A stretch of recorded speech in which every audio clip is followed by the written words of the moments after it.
Good evening. I want to welcome you and call to order this meeting of the Floresville ISD Board of Trustees for this date, August the 1st, 2022 at 6:30 p.m. Let the record show there's a quorum of board members present, myself, Joel Odom, also Ms. Bonner Reed, Mr. Stephen Shadrock, Mr. Marshall Fleer, and also Mrs. Elena Berlanga. Furthermore, let the record show that this meeting has been duly posted in accordance with the Texas Open Meetings Act. Let's stand together, and Mrs. Berlanga will lead us in prayer, followed by Mr. Shadrock leading the pledges. Lord, be with us tonight as we begin preparations for a new school year.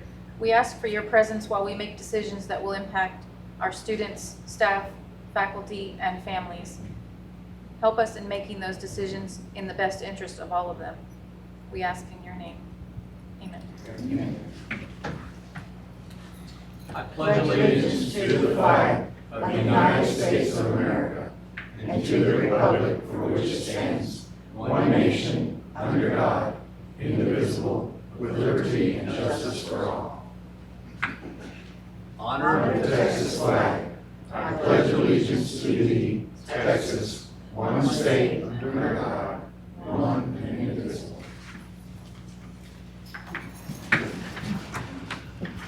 Now, Mr. Fleer will recite our FISD vision and mission statement. The FISD vision statement is preparing you for a prosperous life, character, knowledge, confidence. Our mission statement is FISD is committed to developing 21st century graduates who are lifelong learners that are purposeful, innovative, collaborative, possess character traits that lead to success. I will share with us now the FISD goals. The FISD goals are each student will maximize their potential. Each student will be a lifelong learner prepared for their future. Each student will be a contributing member of the global society. FISD will strive to build strong relationships with stakeholders. FISD will exercise fiscal responsibility. Now we'll do our board reciting of our FISD core goals. Our core beliefs are: we believe that each individual is unique.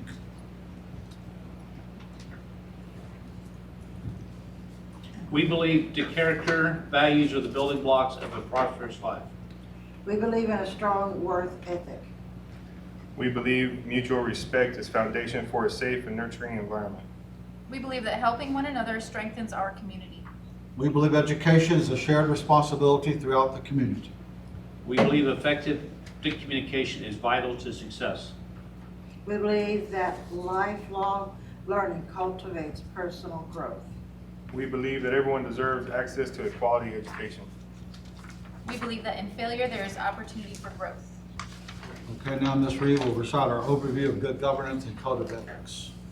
Each month, we highlight one of our good governance indicators and code of ethics that the FISD Board of Trustees follows to promote the best interests of the district as a whole. This month, for the code of ethics we are highlighting is equality in attitude. I will be fair, just, impartial in all my decisions and actions. I will accord others the respect I wish for myself.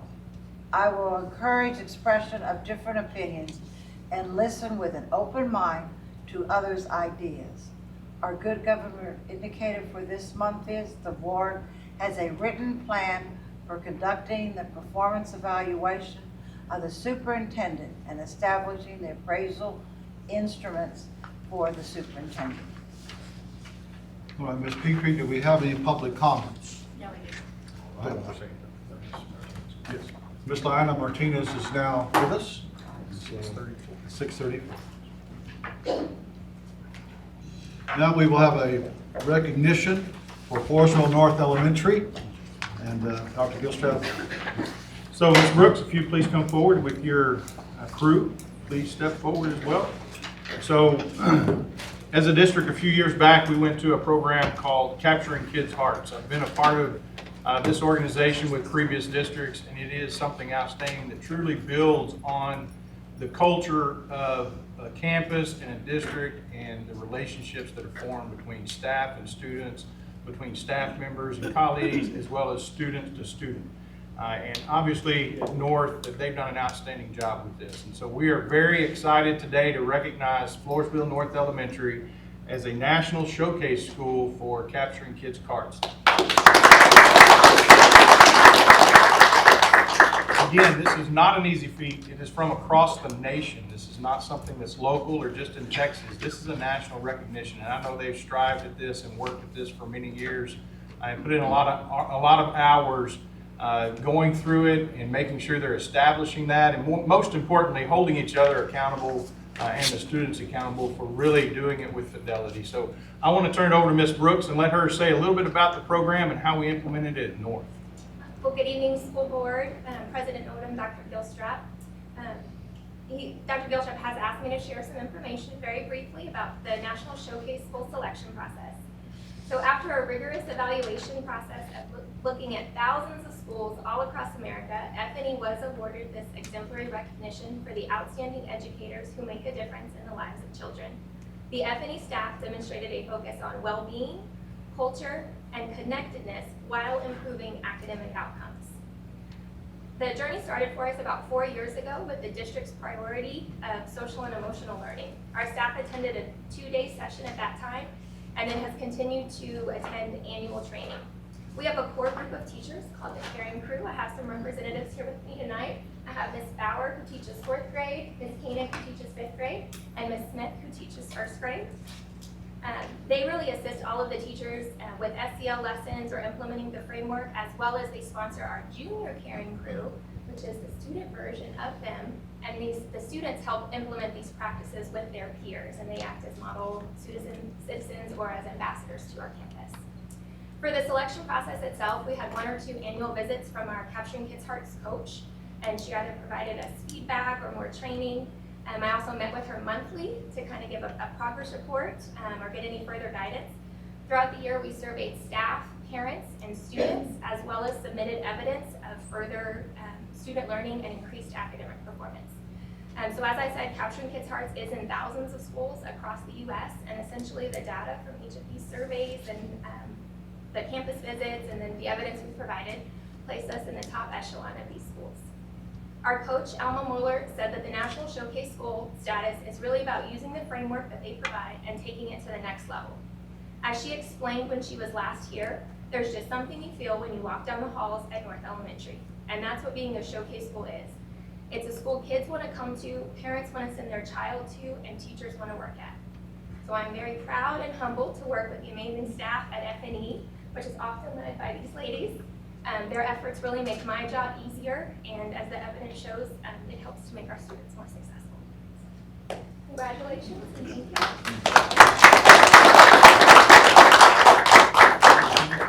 you. Congratulations on being named a National Showcase School. That means that you've not only adopted this program, but you've just run with it. That means when we walk into your campus that we can see that in the culture, see that with the students, and if it's something that makes the staff want to work there, we know it makes the kids excited about being there as well. So congratulations, and keep doing what you're doing, and thank you for everything that you're doing for our kids. We're proud of you. Again, to North Elementary, we have a certificate here for you to say congratulations. Also, you'll see this banner hanging over at North Elementary as you enter the building in the coming months. And also there are blanks at the bottom, so we can continue to be recognized for that. Yes. So the work doesn't stop, but thank you very much for your hard work and dedication. Y'all come on up for a picture. Come on. Congratulations.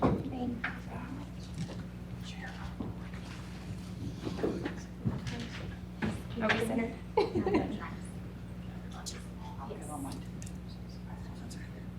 Ready? 1, 2, 3. Okay, that's settled. All right. We're going to go over there and take a picture with that too as well.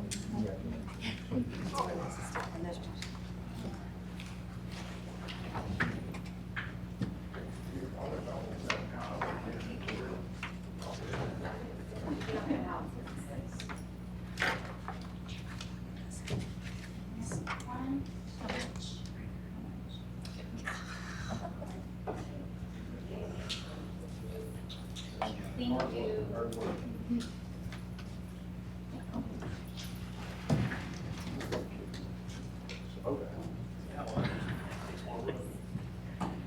All right, thank you, sir. All right, next on the agenda are reports and updates. Dr. Gilstrap will start us off with the superintendent.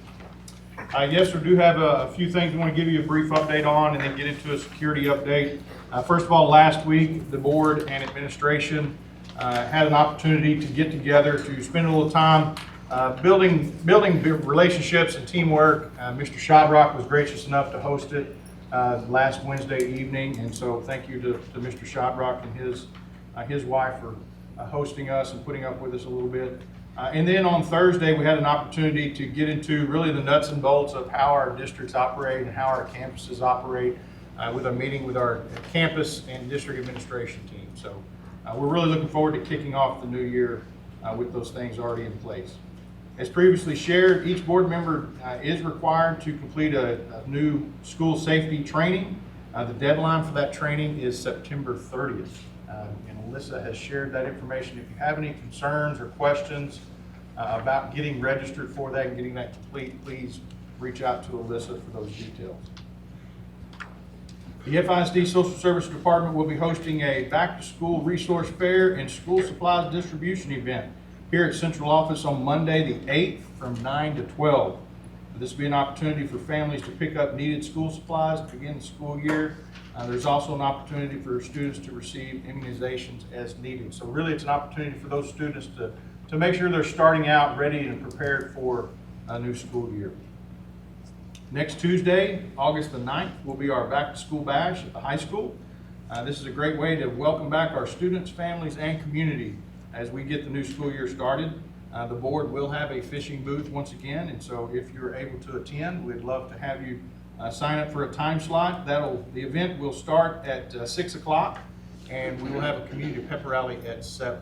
So we'll have all kinds of booths and things ready for our families to come out and enjoy some time together as a district, and then also having our community pep rally in the stadium at 7 o'clock.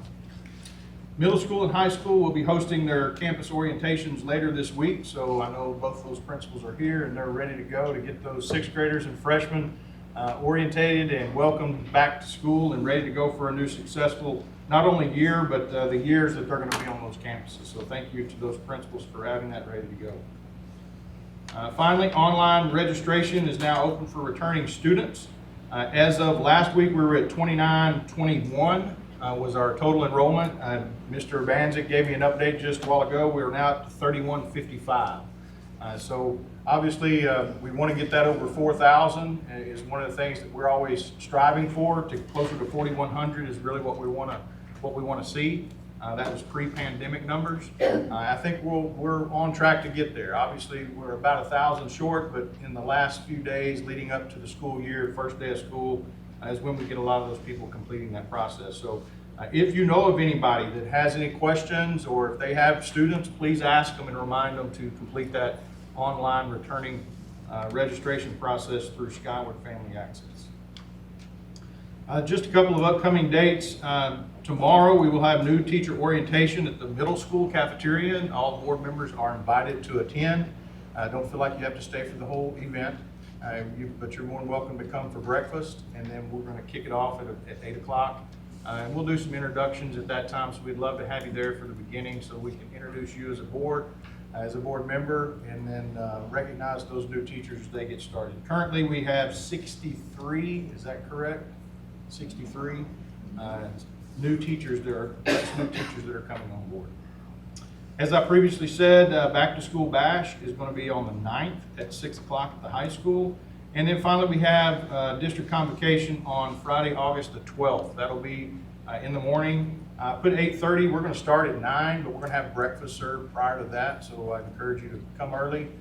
Once again, love to introduce you. That won't be more than, it won't go past noon, so it'll just be 2 or 3 hours long. But love to have you come out and hear our guest speaker, Dave Davlin, and will be our motivational speaker for the event. So love to see you there. Also, there is a list provided in the board packet of our contracts that we have offered, and per policy, the superintendent has the ability to offer those contracts, and so we have extended those. And again, we are nearing position of filling all of those. I believe we are at three teaching positions that are still open, and so like many other districts, we are searching, but all of those positions are at the high school, if I'm correct. So we are actively searching for those positions. Any questions on the superintendent update before we get into the safety, security?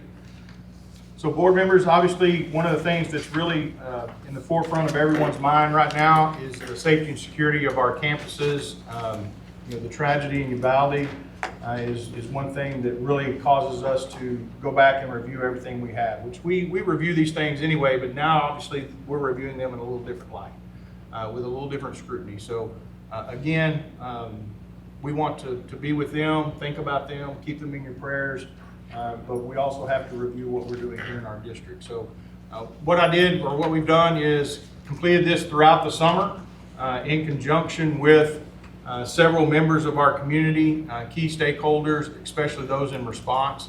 Kind of a part of our program, I'm going to give a little overview of the program, current practices, enhancements that we are providing for this year, and then the governor's directives and some resources.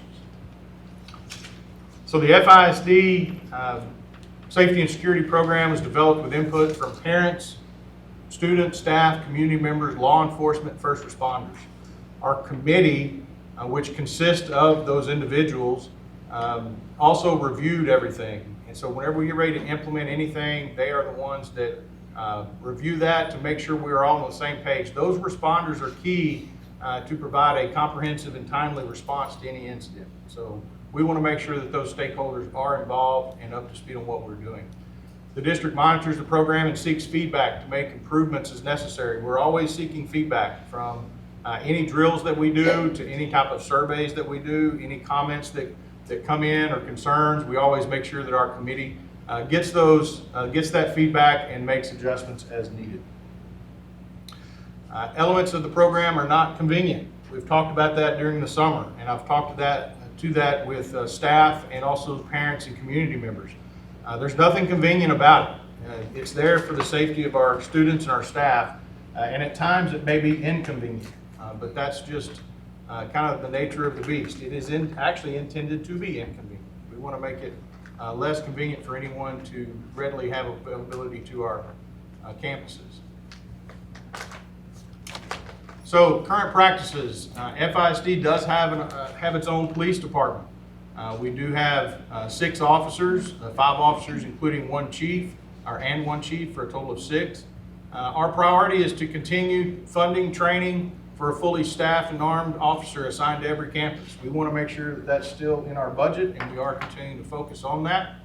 We continue to work and train alongside local, county, and state law enforcement and first responders.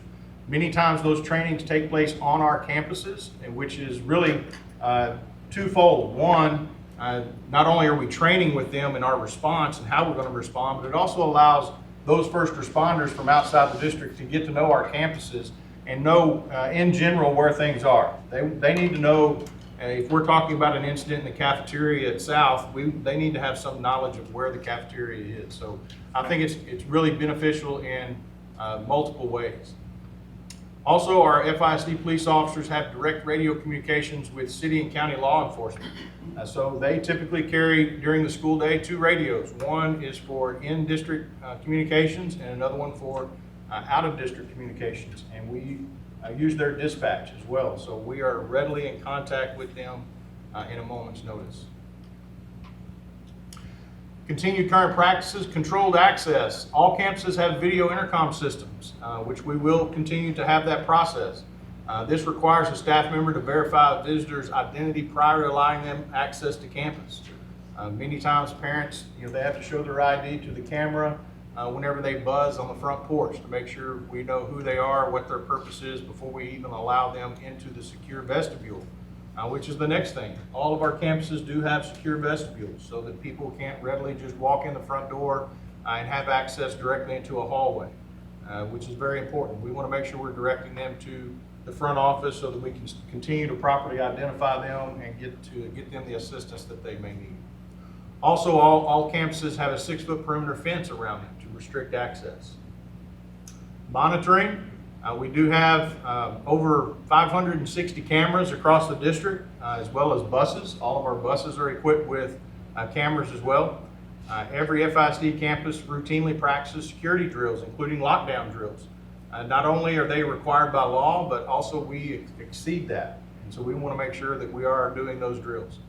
Each drill is followed with a meeting to identify any concerns. So we have after-action meetings in order to identify any concerns. We don't just have the drill and let it go. We want to make sure we are always seeking that feedback and looking to improve our process. And then we have routine safety audits that are conducted at all facilities. That's something that's done, required by law every 3 years, but we do that more readily than that. So just a few pictures from, you can see the top left is our intercom system outside of each campus with the push button intercom as well as video. We do have security cameras inside and out, hallways, public areas, as well as exterior of the building. And then we have our locks on doors and then our secure vestibules. That particular one is from South. So current practices whenever it comes to prevention. We not only want to react to an incident, but we also want to do things to be preventative.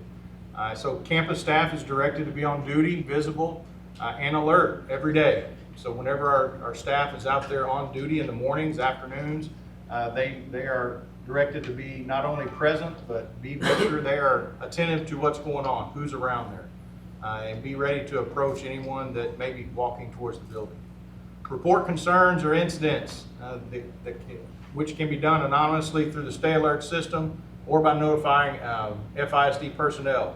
We want to make sure that we allow people the opportunity to report incidents. See something, say something. We hear that a lot, but we have to put that into action.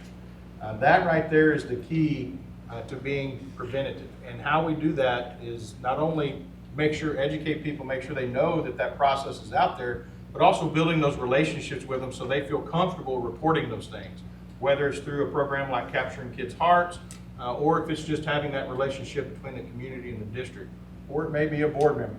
But we want to make sure that people feel comfortable in coming forward with any concerns, knowing that, again, we will investigate any report that we receive, and we'll take appropriate action as needed. Now that action may not be a discipline issue, that action may not warrant anything else. However, it does offer an opportunity for our counselors to get involved if needed, and also local law enforcement. If we need to turn an investigation over to local law enforcement, we want to be able to do that. Our threat assessment teams are available at all campuses. They are able to intervene with not only students, but with families. Early detection is key for interventions. So whenever somebody has a concern, if our threat assessment per campus meet with counselors, parents, other teachers, a multitude of people are on that team that really get together and look at that student or that situation from various angles to try to see if there's anything that we're missing so that we can get that individual or that family the support and help that they need, which is really key to the prevention piece. District staff and students build relationships through programs such as Capturing Kids' Hearts and 7 Mindsets. Obviously, again, that's the trust and open communication. Prevention is key in place of response. We want to make sure we are doing everything we can to be preventative in nature.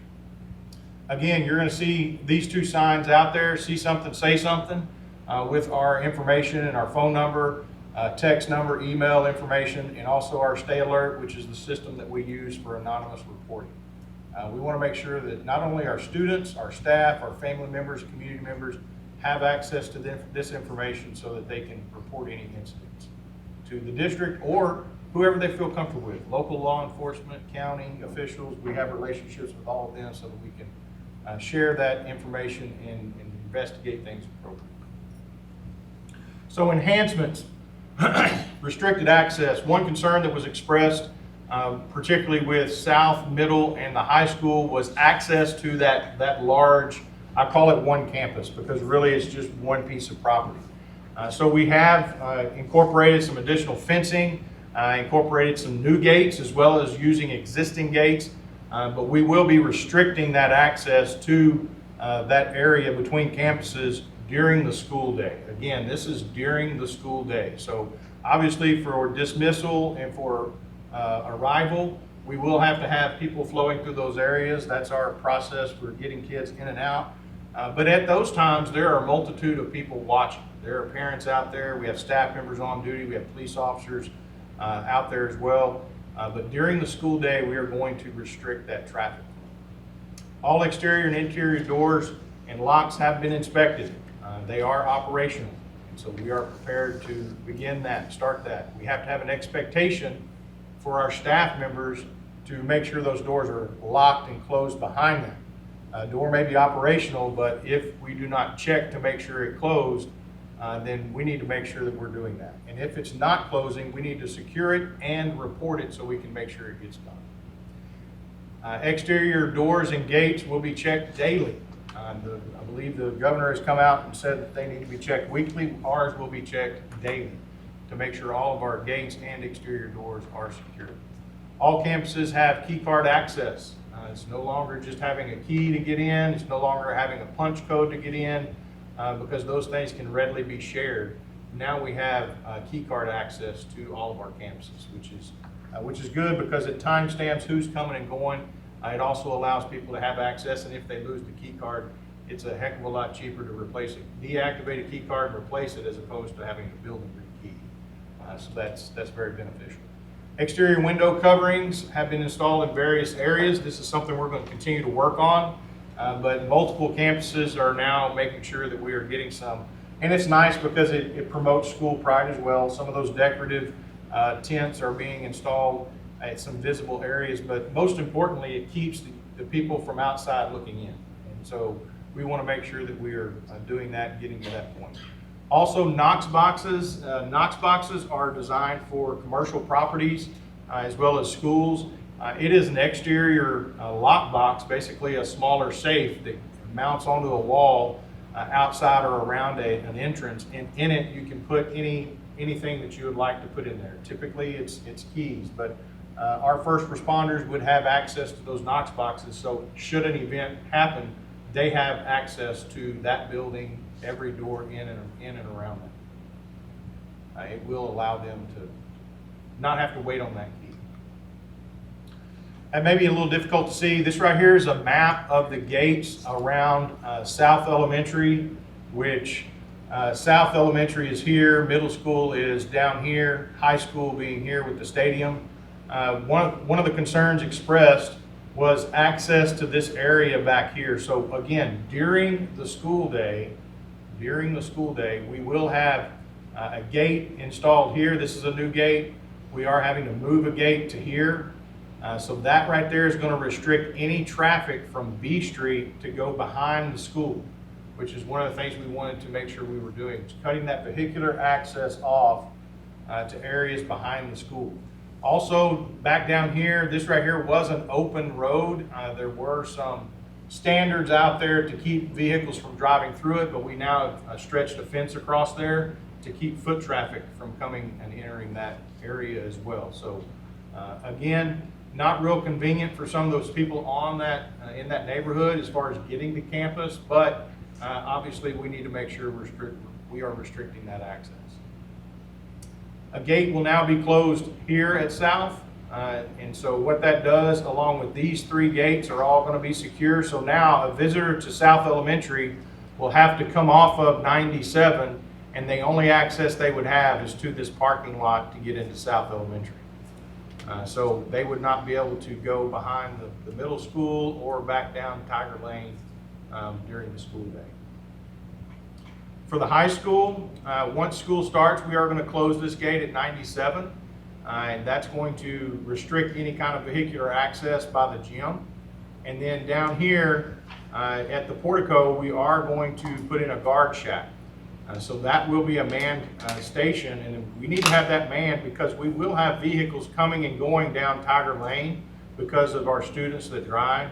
So our student parking lot is going to be back here by the gym, So we need to have somebody that's monitoring that to make sure we are allowing students to come and go as appropriately identified during the school day, and not adults or strangers, people that don't need to be on campuses. Some of the reports that I heard about food deliveries coming in by the gym during lunch and some of the other things, we need to make sure we are cutting that off. And parents can still come, and if they need to drop something off, they just need to do it through the front office. They do not need to do it on the back side of the building where students can get out. Also, you'll see some lines in orange here. Those are existing gates as well. So that right there helps us secure the high school perimeter, the high school campus itself. So those gates will all be secured with the 6-foot gates, and also we are working to make sure those are not able to go under or over those gates. During the school day, we can secure those so that students can go between buildings and not be exposed to anything else out there. So again, this right here is going to help us restrict any kind of access to those buildings or in between those buildings. Also, we will have a gate down here by the field house so that no traffic can come into the field house this way. If somebody needs to go to the field house, they'll have to come through the portico and check in through the guard shack. So at North Elementary, we do have a gate that's already been in place, which is this one right here. That will be secured during the school day, but we're also installing 2 others. And so what that's going to do again is cut off any vehicular access behind the school. So parents during the day, if they want to line up for dismissal, they can line up back here, but they're not going to be allowed back here onto this road. And then during the school day, parents would have to enter the parking lot instead of driving around behind the school. Traffic would be forced into this parking lot. Now, we do have some times in some situations, for example, a dumpster that has to be dumped, we'll have to make arrangements for that. And so we'll have to work with those companies that provide deliveries and things like that so that we can identify them and then go out and give them the access that they need. But we're going to make those the exceptions and not just leave things open to allow people to enter the backside of the campuses. So our guard shacks here on the left, it is still a work in progress. That is one, the guard shack will be complete, I shouldn't say will, should be complete by the first day of school. We have hired and identified a guard for that position. It is not an armed police officer, it is a security guard. But the gate at that area will not be installed by then because of the size of the gate and what it's going to have to look like. We want to make sure that that's done right. However, the guard will still be in place to monitor and identify any traffic that's coming through there beginning the first day of school. And we will restrict that, whether it's through cones or other means. Having a person out there and visible is key. So up in the top right, that is one of the new gates at North Elementary. So as you can see, they're nice. They're yellow so that people can see them, hopefully. But they do stretch across the road. They're double gates, and so we can pull those back and open them during car line, and parents can come and go. But during the school day, they would be required or be forced to come in here and enter into the parking lot as opposed to going behind the school. Not a real good picture down here in the bottom right. That's a new fence at the middle school that's gone in, but you can't really see it. I took that one early in the morning. It gets the sunlight with it. But we do have a new fence there that's, again, restricting access behind the middle school. Some more gates. The one at North there on the left, that is the one on the back side of the property that goes off of, what road is that back there? What is it? 128. 128 is the back entrance where the parents come in north. So that would be the gate there. A picture of our new card readers, making sure those are in place at all campuses. You'll notice that this is a new one because down here we have not repainted this door yet. That was the old door handle down there at the bottom. So we are installing those across the district, making sure that there are multiple key card access. Not every entrance will be key carded, but multiple access points so the staff can get in. And then this right here is the back side of over by South Elementary with the fence stretched across the road there to help secure that back side of the property as well. Some other safety protocols: classroom doors will remain locked during instruction. That's key. We want to make sure that during instruction, if a student needs to leave the classroom, they can leave, but whenever they come back, they'll have to knock and gain entry again. And our teachers will just have to be prepared to go and open that door, as well as any visitor to the classroom, whether it's an administrator or a student. Announcing them coming in is a good thing. High school student parking will be in designated areas. Students in grades 6 through 12 and all staff will wear IDs while on campus. So I provided a picture, an image there. This would be the front of the ID, and this right here would be the back of the ID. So the front of the ID would have their name, their grade, and also barcode access to their, they can use that in the cafeteria line, the library, any other multitude of ways. If we need to issue equipment, anything like that, it really serves multiple purposes. And then the back side of the ID, we are required by law to provide suicide hotline information, and so down at the bottom we decided to put our stay alert information there as well. So every student will have that on the back side of their ID, which again is key. Security procedures and audits will be reviewed by the District Safety and Security Committee regularly. The committee includes parents, staff, board members. We do have 2 board members that are on that committee as well, local and county law enforcement and officials, and then district administration. So again, like I said earlier, in June, the governor did provide directives for school districts to complete these by September 1st. Some of these must be completed prior to the first day of school, but gives us till September 1st to get these done. We are on track to get these done within that timeline. Some of them have not just been done yet. So number 1, complete inspection of all exterior doors. That is complete. Again, we've done that this summer. Complete a summer modified safety audit. So a full-blown safety audit takes weeks. It takes multiple days to go through and do.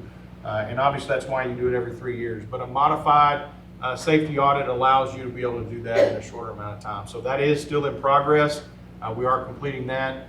Convene the district safety committee, safety security committee. We did that in June. So that has been complete. Train all staff members in active shooter response, which we'll get to in just a second, but that has been scheduled by each campus. And so that'll be specific to each campus. And then scheduling the required safety security drills. Those have been scheduled as well. So resources. A key resource for school districts whenever it comes to school safety is the Texas School Safety Center, located in San Marcos in conjunction with Texas State. So students, staff, and substitutes will be trained in the Standard Response Protocol, the SRP. You will hear that referenced, and you've probably seen the signs down here at the bottom, which is a visual cue for all of the responses and the drills that we do. That is based on the I Love You Guys Foundation, and it is a standard response that provides common and straightforward, simple communications and expectations during an incident. We want to make sure that our students are prepared. We want to make sure our staff is prepared, and whenever we enact an incident or in a drill, we want everybody to know what's going on and how they should respond. And that includes our families. So we encourage families to review this material. They can go to the website, whether it's the FISD Safety Security website or the Texas School Safety Center website for more details. There are some videos in there that families can watch. We will be educating all the students and staff and substitutes again, but we want to make sure our families know as well, because if the family shows up, if the parent shows up and we are in for example, a secure, which means that there is an incident outside the building, it's not in the building, it's outside the building, you're going to see this blue two-handed sign at the front door. And so parents, whenever they see that, they can know, hey, they're not going to let me in right now. There's some type of incident. It could be a wild dog on the playground. It could be a high-speed chase going down the highway. It could be an incident that's just not on campus.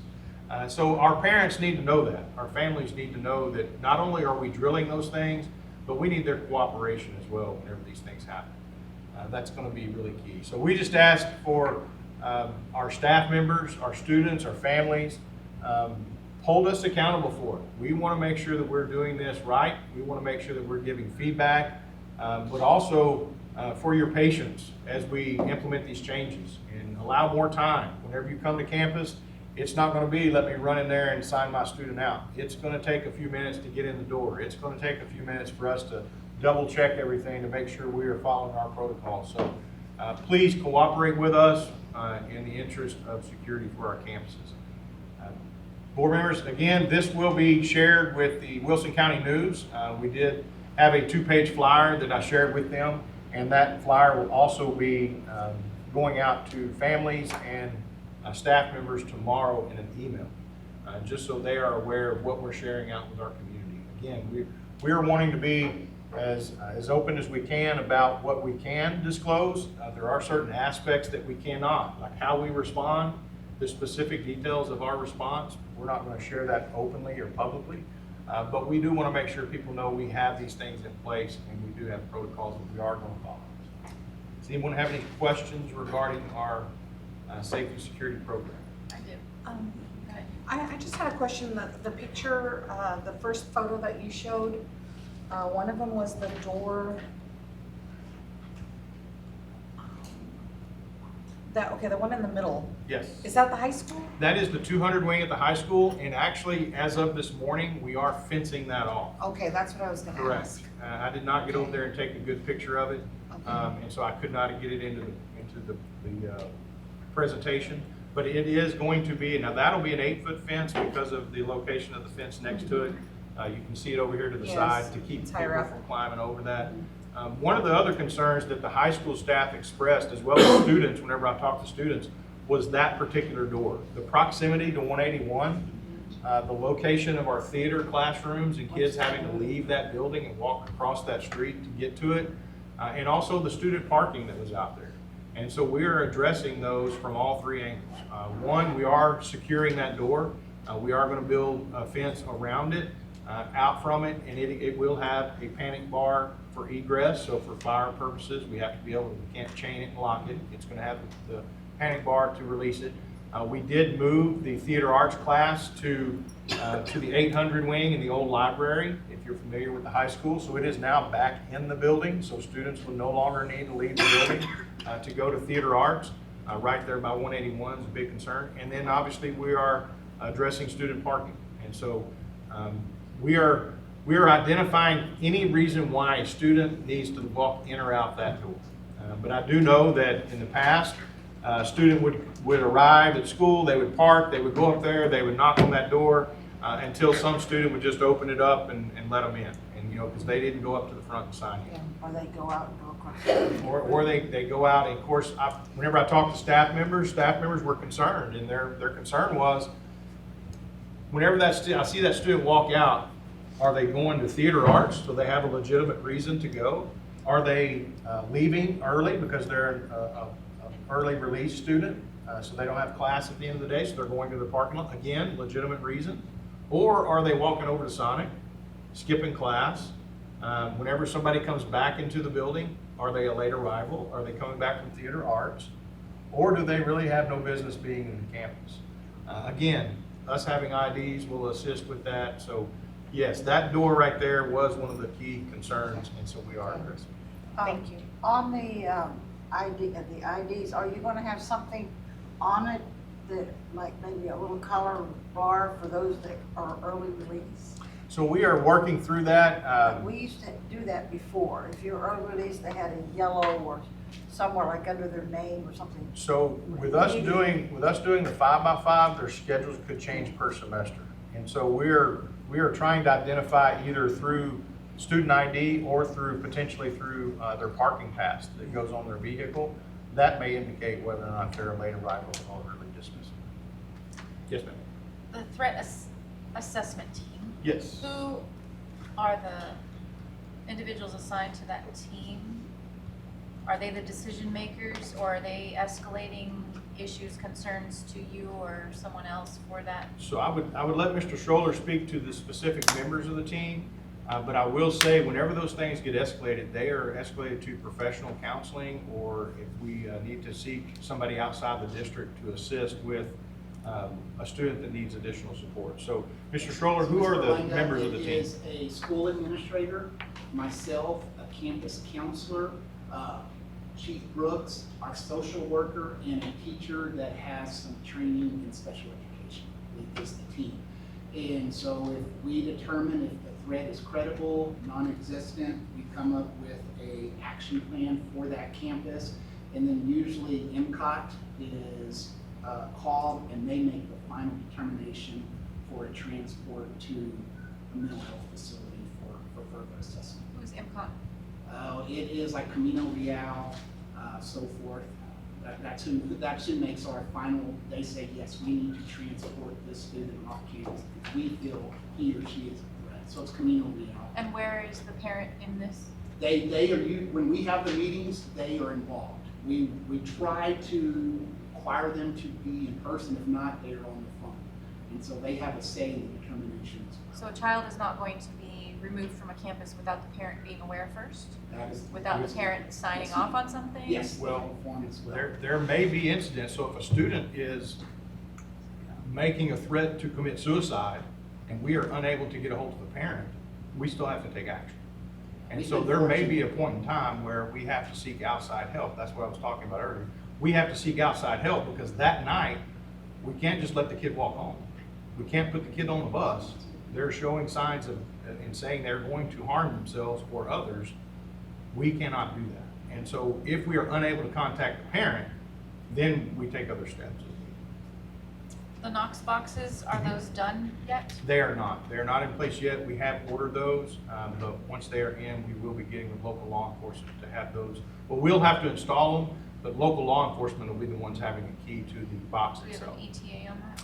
I do not have an ETA on that. Obviously, with recent events, they are being flooded with orders. And the individual security person you have that will be at the front box in front of the, what are you calling that? Guard check. Guard check. Is that a contract with a security It company is or not. an employee of the district? It'll be an employee of the district. And they will have, the guard shack will have internet capabilities, networking capabilities. It'll have a phone in it for immediate communications as well as radio communication with not only our police officers, but also with front office administration. Is it air conditioned heat It- for that it- person? it will be Right now it's the insulated. heat, we have our security guard pass out somewhere. It will be insulated and we will have HVAC in that room as well. The new traffic patterns, the parents will be notified before the start of school. Absolutely, yes. So I imagine that first week will be quite hectic. As normal. As usual. From Warsaw, So, we're gonna be out to. our campuses have been tasked with communicating with their staff and their families about any new traffic patterns as well as expectations during the school day. Yes, the first week or two of school, pickup lines take a long time to get through. Drop off maybe a little bit slower. We understand that. We're not going to count kids tardy. We're going to get them in as safely as can be, as well as lunches. Don't forget about lunches. Getting kids back into the routine, making sure they get through the line. They're learning that process as young ones as well. So our lunches may go a little long as well, but we are going to get everyone in the building. We're going to get them seated. We're going to get them lunch. And we're going to make sure they get home. Those are the objectives for the first day of school. The knock boxes, for someone that know, all the, like firemen or something like that they have access to the buildings. Correct. So maybe if a notation to, because I didn't know what the name of it was, but, And I'll be honest with you, to the people so they can understand it. in Knox is the name, I don't know where that picture went. Knox is the name of the company. Oh, okay. I forget what it's actually called. I don't know where that picture went. Okay, I just didn't. It's a small safe that's Yeah, mounted on the wall. I've seen it before. And again, first responders are used to that on commercial properties. They know what they're looking All right, let's say with theater and you want to go practice for. during, they can no longer do it during the day? They can, as long as that student escorts them over and is with them Yeah, as with they're the going in teacher, and out. yeah. Correct. As long as the teacher, and even if the teacher wants to meet them there, they can work that out with high school administration, but the teacher collects them in the building and then they move over there as a group and then back as a group. Right, that's what we used to have. Any other questions? Very good questions. We want to make sure that we're pushing this out to the best of our ability. So be expecting some communication beginning tomorrow, not only in the newspaper, but also in our inboxes for emails. All right, thank you, Dr. Gilstrap.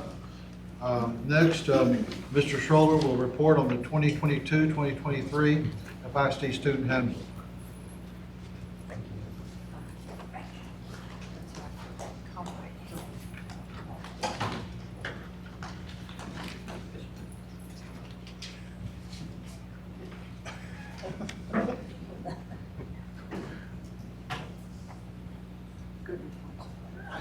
Good evening, Superintendent of Schools, Board President, Board of Trustees. Tonight I'm here to report on the 22-23 student handbook.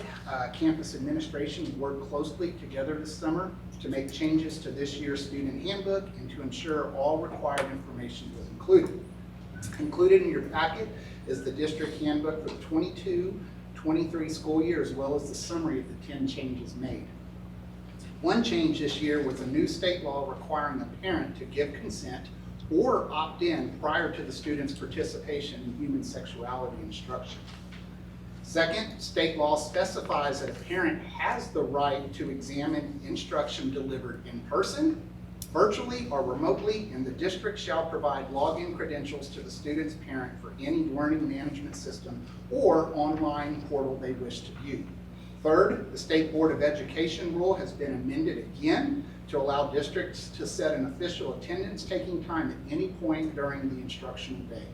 In regards to financial aid application requirements, known as FAFSA, free application for federal student aid, there is now new rules on how students must document submission of a FAFSA or a TASFA prior to graduation. Our Student Health Advisory Committee is now called Health and Wellness Committee.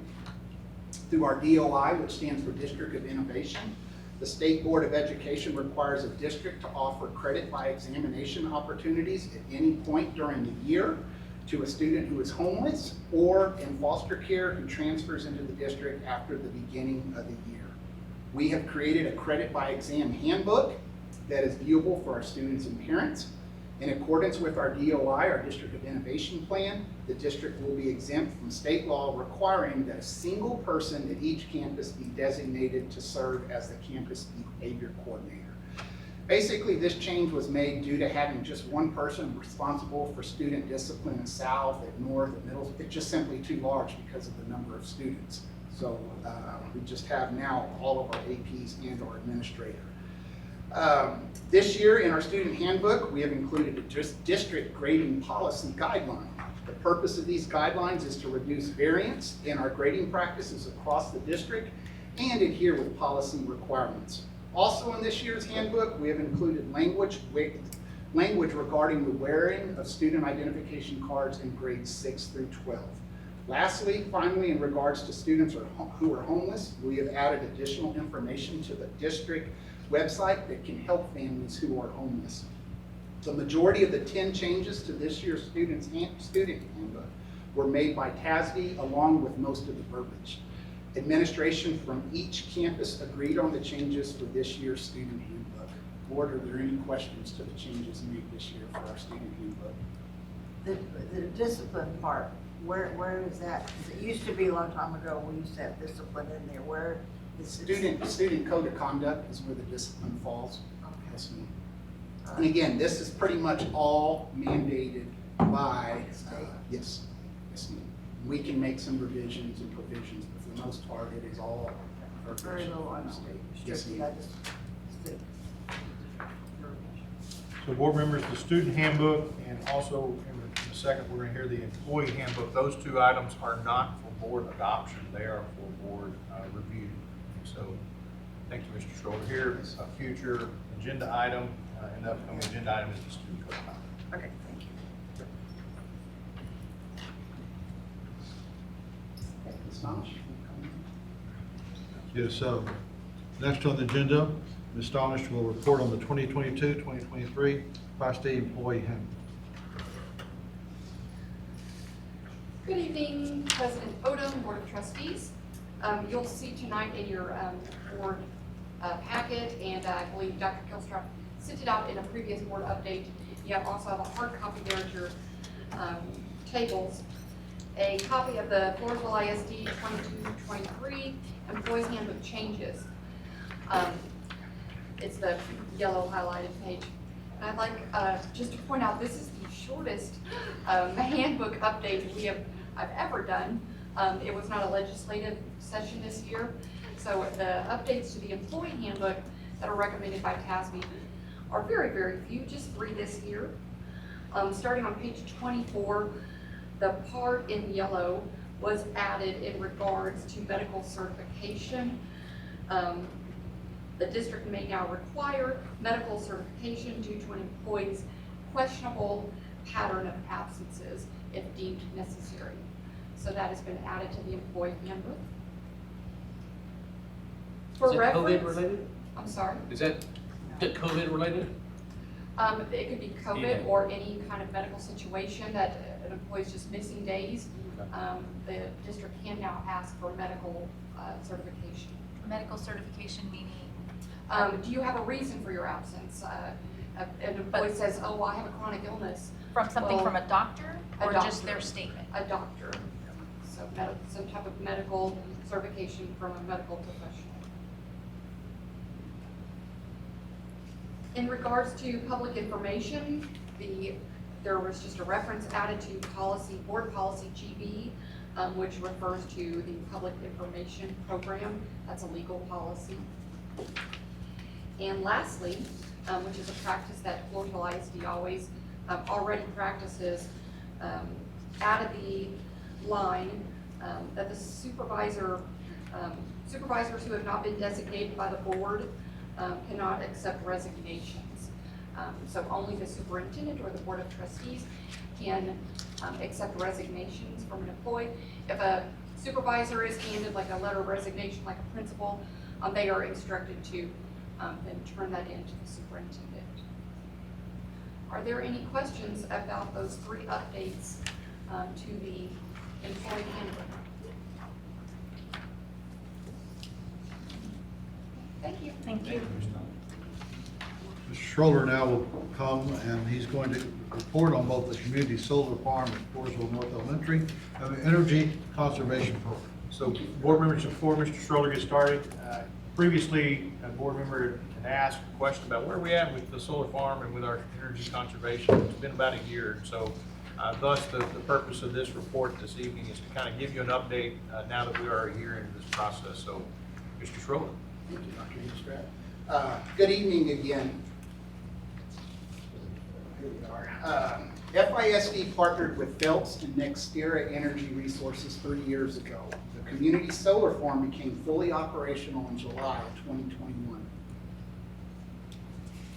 What you see here is where it is located. It is behind, immediately behind Floresville North Elementary. It is 12 acres right here in this little subdivision right here. Some of you that were on the board when we approved this, you will recall I went and knocked on every door of this subdivision to make sure that they didn't have any reservations pertaining to us putting that solar site up. This is a pretty current picture of the solar farm, meaning that it's all maintained by NextEra Energy, meaning there is no upkeep, maintenance cost for us. They do all the fence line clearing, spraying of brush, etc. And they truly have done a pretty good job of keeping those 12 acres. In regards to NextEra leasing, the 12 acres, Floresville Independent School District had several options to choose from. In 2019, they decided on option 2, which is $370 an acre with a 3% annual escalation, which equates to $211,000 over the lease term of 30 years. After 30 years, the land and easement agreement allow for 2 5-year renewal options at $1,000 an acre in renewal terms, plus annual escalation to be discussed and determined by both parties. Okay, we have an MOU with Phelps as they will show a credit on all 15 of our active medium, large, and industrial accounts, class accounts, up to a maximum of $31,000 a year. Should an eligible account be disconnected, the credit will either be applied to another eligible account or it will be added to an existing medium, large, or industrial account. Currently, we have 5 medium accounts, 9 large accounts, and 1 industrial account that Phelps shows a credit on. Medium, large, and industrial rates are determined by electrical usage kilowatts per hour. Regardless of rate account, monthly solar site credits will be the same for all 15 accounts. The lowest we have seen is $184.52 for all 15 accounts, and the highest we have seen has been $215.27 for each of the 15 accounts per month. What you see here is a snippet of a Phelps statement showing solar site credit. Service dates here, February 14th through March 13th. Basically, the rate began showing the rate being a medium commercial here, which again is just one of the 15 meters that we have an MOU for. This statement also shows solar credit, I circled it here, for $184.52.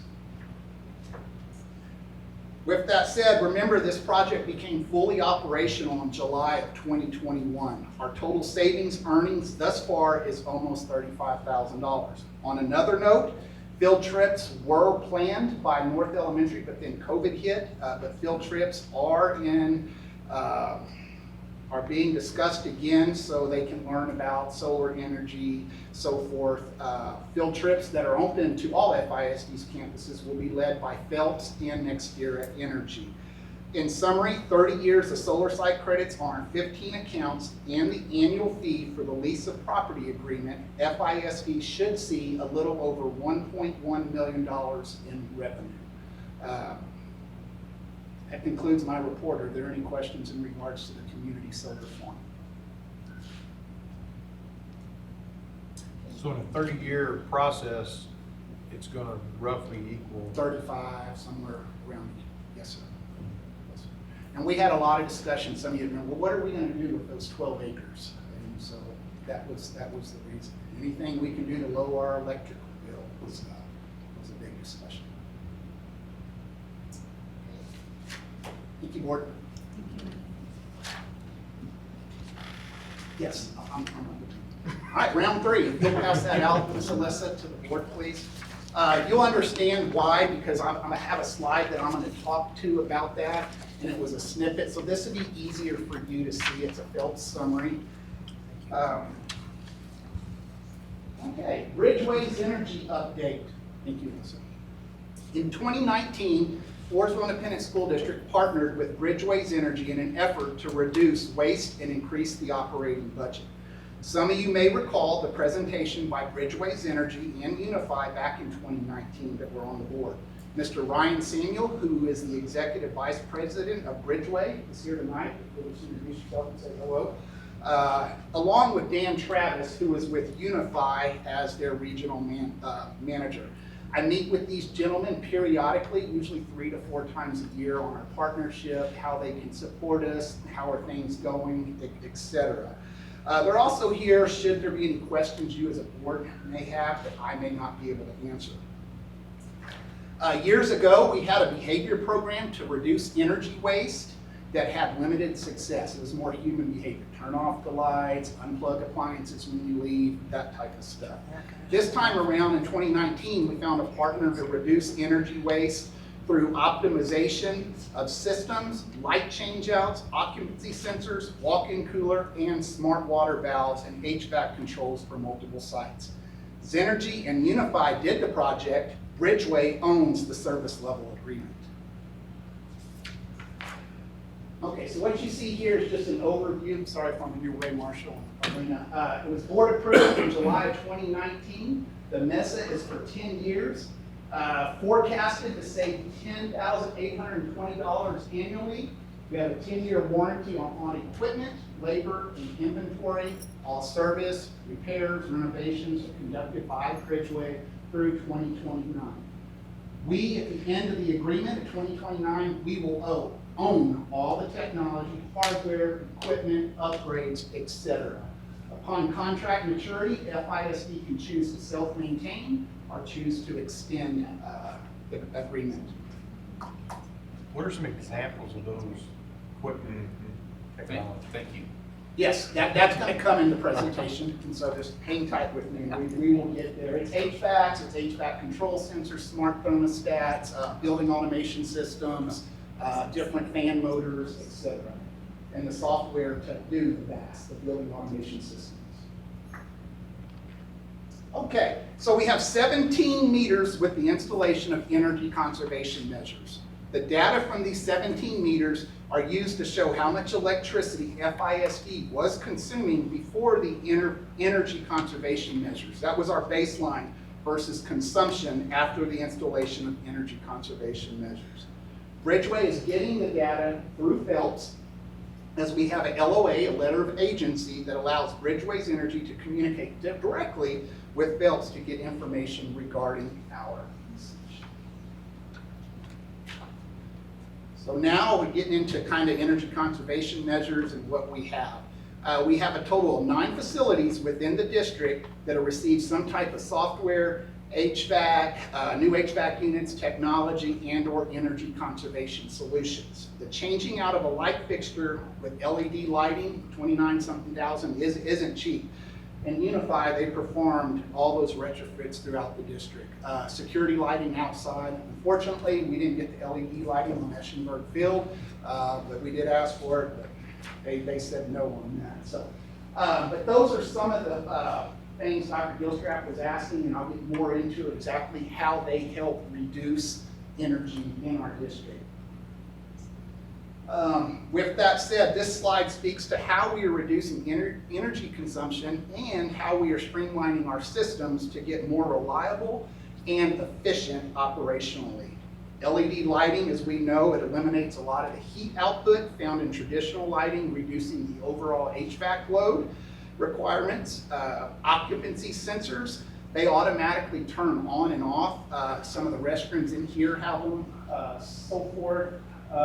But that just allows us to make sure that students, staff don't keep them on all the time, so forth. The third one is HVAC smart controls. These controls monitor the operation of our ACs and equipment and alerts us when it needs attention. So the problem can be resolved before it leads to an emergency breakdown situation. And the HVAC smart controls have sensors that collect data about the conditions throughout our buildings to optimize comfort while reducing energy consumption. The fourth one, the walk-in refrigeration freezer smart controls consist of thermostats, smart controller outputs, and motors. These smart thermostats have a temperature sensor and humidity monitor that sends us an alert before produce and meats can spoil. We have these in our serviterias and in cafeterias, serviterias. The smart electronically commutated motors have small fans housed within these units that continuously move air across evaporator coils and circulate it throughout the cooled space. Truthfully, they reduce compressor time, and so it's not running, we're saving money. The big one in regards to BAS, building automation systems. When I walked in here about 6:15, I thought it was a little warm. Mr. Gonzalez, our maintenance director, he can control this from his office. I called him and said, hey, can you lower it a degree or two to cool it off, so forth. And so basically, we got that installed at 3 facilities with new HVAC units. Therefore, we have good, cool airflow. And that, I believe, is auditorium, theater arts, and here at central office. And so that's pretty much the 5 things we have had installed by Bridgeway, Project Overseer, and Unified, known as Energy. So this, what I shared with you, as you can see, that's a snippet. And I thought it would be hard for you to see it from up there, and that's why I gave you that. I'm going to try to do my best to kind of give a quick overview on this. And if you may have some questions at the end, feel free to ask. Hopefully I can answer. If not, that's why I have our partners up here. So the first section is the payment schedule that we pay directly to Bridgeway. We didn't start paying in 2020 until April when the project was fully complete. As you can see, this is a fixed monthly payment that we make for the duration of the contract. The second section here deals with kilowatts hour reduced and minimum KW demand. It's divided into two parts. The first being in reduction in kilowatt hours, similar to what you see on your electric bill in your home. The second part shows a reduction in kilowatt demand. Basically, what this is because we are such a large power user for Phelps, this represents how much electricity Phelps has to keep available, whether used or not, to meet our potential demand. And that can fluctuate sometimes. The next section, natural gas, shows the reduction in natural gas. Although minimal, it still is a savings. Just a quick note, natural gas is used for kitchen equipment, HVAC heating, water heaters, boilers, so forth. And the savings shown here, the last section, are against the established usage baselines of 2017 and 2018. That baseline is what is used to set our fiscal operating budget for electricity and natural gas. The gross savings that you see here in this slide, or that sheet in front of you, is the total reduction. The net is the savings beyond the payment schedule to Bridgeway. Bridgeway only guaranteed a minimum net of $10,820 annually, and the energy savings put in place added a little over $60,000 back into the operating budget for 2020 alone. This is let's pick one.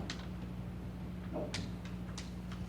Yes, I did, I'm sorry, right there. This is for 2021, shows monthly reductions along with the savings to Floresville Independent School District after payments to Bridgeway. Again, our energy conservation measures put a little over $115,000 back into the budget for the 2021 calendar year. And we are 6 months now, I believe, January through June.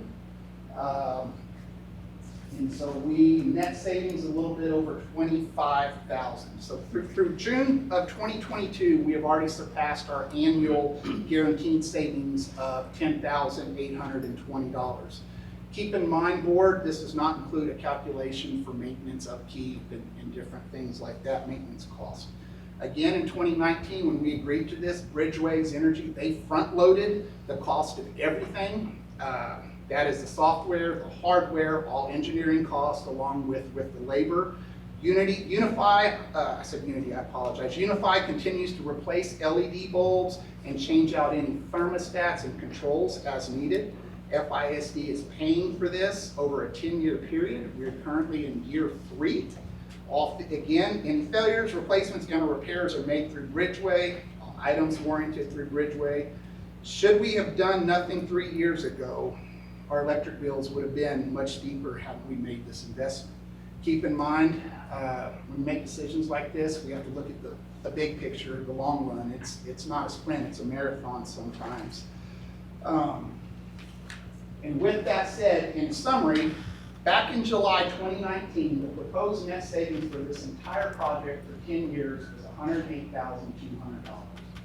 Actual observed data for the 26 months this project has been in place indicates an average net savings of a little over $7,700 a month. Based on our observed data to date, we have the potential of saving more than $924,000. Again, this is not calculating man hours, support costs, along with any other intangibles. I think that is my presentation. Board, I threw a lot at you, and so forth. We're 3 years in it. Can you go back questions? to the summary? Yes, ma'am. $108,000 for 10 years? Correct. That's total, so you're saying 10,000 roughly a year? That was That's projected. annual. That was Right. projected savings. Yes, Right. projected savings. 2008. And the And we've actual, surpassed that. the actual now is what? The actual now for the 26, For a 1-year period? is 200 for 1 year. I have to go back to these. So there's 25,000. Average about there's 100. 84,000 a year. Yeah. So the total is 200, a little over 202,000 for those 2.5 years. At 60,000 right there, 115 and 25. I think that equates to a little over 200,000. For 1 year? No, that's for thus two- far. 2 years. We've already doubled. For the 26 projection payments. savings. Okay, okay. Yes, ma'am, for 26 months. you're like the 7,700 about times 12 months, about $9,200. I mean, $92,000. $92,000 a year? That's 7,700. At 7,700. And so I got that data, Ms. Berlanga, by taking those 26 months or 3 years, it was a little over $202,000. That's the net. And then I divided that by 26 months of data because that's what it had up there. I think it's easier to understand it if it's a year-by-year Okay, comparison. got it. Got it. So, any further questions or other questions, board? that you may have? A roughly $2 million 10-year investment Yes, ma'am. for total of what savings? I can't really speak to that. Well, there's a couple factors. I'll say first, the price of energy it varies, so it's going up and down. It's certainly gone up since we started. It went down in 2021 actually from, we were paying about 8.9 cents when we started, 2018, 2019. It went down to about 7 cents, and now you're paying roughly 12 cents district-wide as an all-in rate to your average price for electricity. So the actual savings, your annual savings, in reality, and then the weather would be the other factor. So it's your $400,000 a year is what you would be paying had you done nothing. You're probably saving just under $500,000 annually at today's rate, just by doing something. So by the cost of doing nothing is about $500,000 a year, based on today's rates. Okay. Thank you. Good question. Any further questions, board? What would it take to do the athletic fields, the baseball, softball, football? Well, so Estimate. my job, my objective is to try to pay for the equipment out of the savings, and the time of use of stadiums is just incredibly difficult. Which is usually why there's separate grant money for turf, which you get probably aware, and the live piece. It's very difficult to pay for itself. So it didn't fall into this program. But if I'm saying if you need a new bike, we start finding it for you. Something we may want to consider down the road, where it'll come about any money, is maybe some smart water valve features with water savings. Technology changing, yeah. I do know we had one or two lights that were damaged in a windstorm on a practice field, and whenever we replaced those, the insurance company allowed us to go back with LED. But that was a replacement due to damage. It was not just replacing it. Good question. Okay, thank you. Thank you, Mr. Schroeder.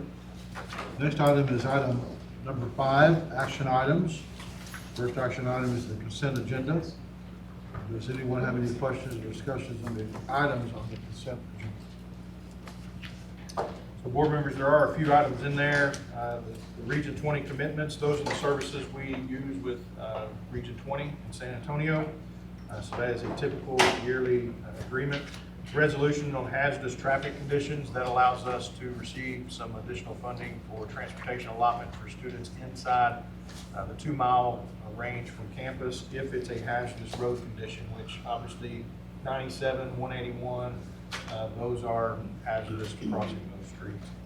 And then a resolution with Wilson County 4-H to be adjunct professors or adjunct employees in the district, so that our students, as they participate in extracurricular activities through 4-H, we're able to receive regular funding for them and count them as extracurricular events. All right, any questions? All right, if there is none, we will make a motion on this item. I'll make a motion to accept. Okay, Mr. Shaw. I makes the second. motion. Ms. Reed seconds it. Any other questions? All right, all in favor, let me know by raising your hand. Anyone opposed?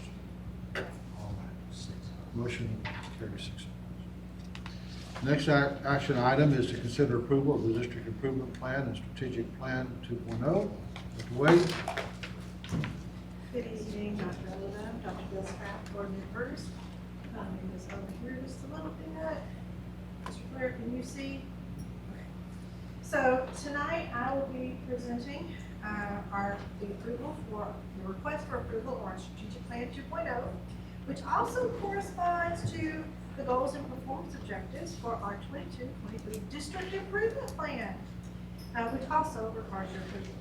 So in addition to this presentation, you also have the complete district improvement plan included in your packet, which also includes all the strategies for each objective, but does not require your approval. So, trying to think if anybody was here back in 2017 when we started the strategic plan, our current strategic plan. So this is the image of an overview. You may have seen this posted on our website. This strategic plan has assisted the district in moving forward for the last 4 years, even during these uncertain times with COVID-19 that we've had. However, we are coming to completion of many of the strategies, and it was time for us to take a look at our strategies in post-COVID-19. I'm saying that hopefully post-COVID-19 environment, and also get additional input from stakeholders. So the district began back in February with focus group meetings with students, staff members, and community members that was facilitated by a consultant of our first strategic plan, Betty Burke. We then engaged the services of Moat Casey to guide our revisit of the police mission, vision, goals, and performance objectives. And on April the 11th, a group of stakeholders, students, staff, parents, and community developed the language to guide the development of our belief statements. On April the 25th, the board reviewed the draft belief statements, and then on April the 26th, our district leadership team also reviewed those statements. Then, on June the 7th, the draft beliefs were shared with a larger group of stakeholders, and then our district leadership team worked to refine those beliefs. And finally, in June and July, the district leadership team was guided by help from Moat Casey to develop the goals and performance objectives to align with those beliefs. So board members, you can see, we talked about that beginning in January of 2022 would be a year of development for this and seeking input from stakeholders and community, parents, teachers, students. This is a culmination of getting to a certain milestone in that process. And so just to kind of remind you of where we were in January and what our purpose of doing this was. So presented on this slide is the proposed mission, vision, and belief statement. So up here at the top is the proposed mission statement updated to say FISD is committed to the development of innovative lifelong learners who possess character traits to achieve personal and professional success. Also highlighted is down here at the bottom our vision statement, which is just simply character, knowledge, and confidence, which you should have heard that because we didn't really change that. And then finally, the belief statements. So this was a lot of wordsmithing to come up with these statements. So all students feel safe and supported in a developmentally and academically challenging environment. Families are welcomed partners in their children's education. Faculty and staff are compassionate, dedicated, adaptable individuals who are student-centered. Campus leadership is fair, equitable, and clearly communicates and engages with all stakeholders. The superintendent and central administration lead with integrity, transparency, and clear communication to provide a well-resourced educational environment. And trustees provide student-centered and fiscally responsible leadership in transparent and ethical support of all stakeholders. This next slide contains the goals and performance objectives for our strategic plan 2.0. So the 4 goals are listed here in the middle. Goal 1 is excellent student outcomes. Goal 2, superior workplace environment. Goal 3, exceptional customer service and community engagement. And Goal 4, strategic resource management. Down below each of those goals are the performance objectives for each of those. So for Goal 1, the performance objectives are student safety and well-being, academic growth, innovative and personalized learning, and future ready. Goal 2's performance objectives are continuous learning and support for staff, staff safety and well-being, and staff engagement and satisfaction. For Goal 3, we have student engagement and satisfaction, family engagement and satisfaction, and community partnerships. And finally, Goal 4, strategic and transparent allocation of resources, systematic facility management and planning for growth, systematic operational effectiveness and efficiency, and systematic safety and security processes. So that is the summary of what we've been able to develop. This is the one pager, very similar to the one I showed you at the beginning that we currently have, that has on the left our beliefs, mission, and vision, the goals and performance objectives. You'll see that there are items shaded in gray that we have not yet gotten to. So tonight we're just asking for approval of the mission, vision, and goals and performance objectives. Throughout this year, we will be developing those key strategic actions for each goal with help from our stakeholders. So, in conjunction with the work of our Strategic Plan 2.0, the district leadership team evaluated data from 4 areas in a comprehensive needs assessment on February the 10th and March the 31st for the development of our district improvement plan. The areas reviewed were demographics, processes and programs, student achievement and perceptions, and strategies were identified for each of those areas. The needs assessment and draft plan was presented to the district leadership team and the District Educational Improvement Committee, otherwise known as DEIC, for input in May and June. And just to remind you, the DEIC does include teachers, parents, and community representatives. So although the Strategic Plan 2.0 has different goals and objectives from our current strategic plan, we were able to align the strategies that we developed for this next year to the proposed goals and objectives of the Strategic Plan 2.0. So here's my attempt to explain that. So what you see in white is what's being proposed to you to approve tonight. What's in blue was the previous strategic plan. So you will notice in goal 1, we were able to incorporate all of the strategic plan goals 1, 2, and 3 within that goal. And the performance objectives, which there are 4, we were able to pull 1, 2, and 3 for those areas. We did not have a strategic plan performance objective specifically on academic growth. We would put that in our district improvement plan, but it was not something that was identified by our strategic plan stakeholders back in 2017. And for goals 4 and 5, they are also easily incorporated into goals 2, 3, and 4 about resources, customer service, and the workplace environment. You see the performance objectives in white. We had nothing in our strategic plan about those particular performance objectives in 2017. Doesn't mean that we didn't have anything in the district improvement plan. It just was not part of the initial strategic plan design. So the new strategic plan 2.0 is more comprehensive and addresses all areas of the district. So that is the strategic plan 2.0 and the district improvement plan. Next month, we will present the campus improvement plans for board approval, as well as review the district improvement plan with our first district education improvement. Are there any questions, or I need to review any of that? Do we have a date for the DEIC meeting? September, I have to go back, 21st, I think. I can look it up. It's usually the last Tuesday, Wednesday of the month. So board members, obviously developing a strategic plan is not an easy undertaking, and it does take time. And so that's why you see the grayed out areas that are still to be developed, because we want to make sure that the district leadership committee or the team and the board don't sit down and do that. We have to have input from multiple stakeholders, and so we want to make sure we're taking the time to get that down. One of the things you will notice is our vision didn't change. We're still the same on our vision, and maybe that's the case, that it didn't need to. So, but want to thank Dr. Wade and her hours of work getting this together, organizing our committees, and making it all happen. So thank you, Dr. Wade, for that. Any other questions or comments for it? So administration recommends the board approve the 2022-2023 district improvement plan goals and objectives and the strategic plan 2.0 as presented. All right, we have a motion. Make a motion to accept the administration's recommendation. Ms. Berlinga makes the motion. Do I have a second? Second, Mr. Clear. All right, any further questions? Okay, all in favor? Everybody raise their hand.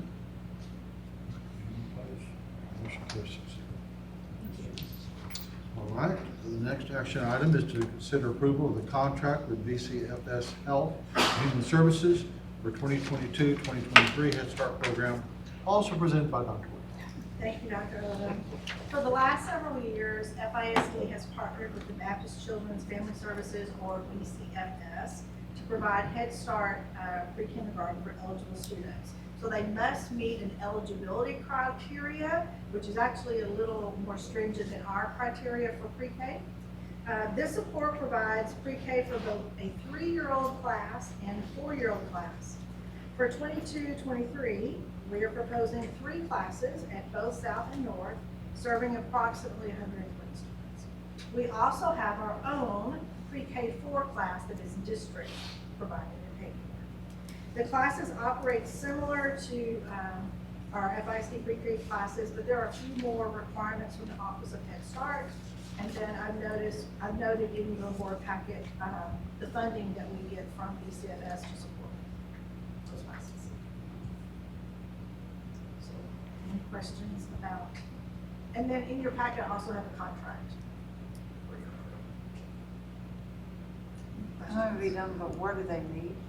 I'm sorry? Where does Head Start meet? The same buildings or? Yeah, so they're in the pre-K wings of both campuses. Okay.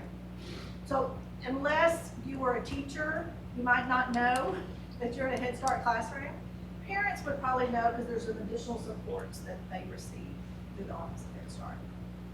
Because they used to do that other building up on Fifth Street. They used to have a separate building, Oh, but that, they don't use No, that. they usually, if they're meet, they're coming here to meet. And I will, let me think, was it Friday? We had Head Start training, because those teachers have to have some different trainings for Head Start. And all of our teachers that were hired at that time attended, completed, yay. I'm sorry, Mr. Freer. Does this affect the attendance at all? Is this part of our daily attendance? Yes, pre-K does affect our attendance, and it's probably the lowest attendance grade we have, because it is not a requirement to, at least not required to be in pre-K, but once you're enrolled, you are still have to meet the attendance requirements. You're still supposed to come to school every day. So because we have our own pre-K, and then we have this outside provider, why do we have both? Why do we not just have our own? Is it It's a like shared, staffing? it's shared service. They do provide funding for the teachers. It's not quite half of the salary of the teachers, and almost the full salary of a paraprofessional for each of those classes. So we provide some space, and then they help us pay for teachers. They provided for playground equipment at North recently, so they'll pitch in some additional funding for extra things. Are these classes separated for, here's a Head Start class and here's a FISD Yes. Yeah. pre-K class? Okay. Are there different eligibility requirements? Yes, ma'am. So for example, there's an income, a threshold for income for eligibility. The threshold for Head Start is a little lower. So these are families in severe economic need. But both, That's one criteria. Just- both Head Start and pre-K have eligibility requirements? Yes, ma'am. So So pre-K is not open to any student. You have to have eligibility. I think it's about 8 criteria. Mostly it's income-based. Military families can qualify. If they need special education needs services, they qualify. If they're an emergent bilingual, they have speaking a language other than English, they can qualify. So just a regular family that doesn't have financial, they're not below the threshold, and they just want their child to get a Head Start. So we do have a tuition-based pre-K for those who do not qualify, but it's on a space available basis. And what does that tuition look like? It's $180 a month. 180? 380. 380. Sorry, Oh. If available. if available.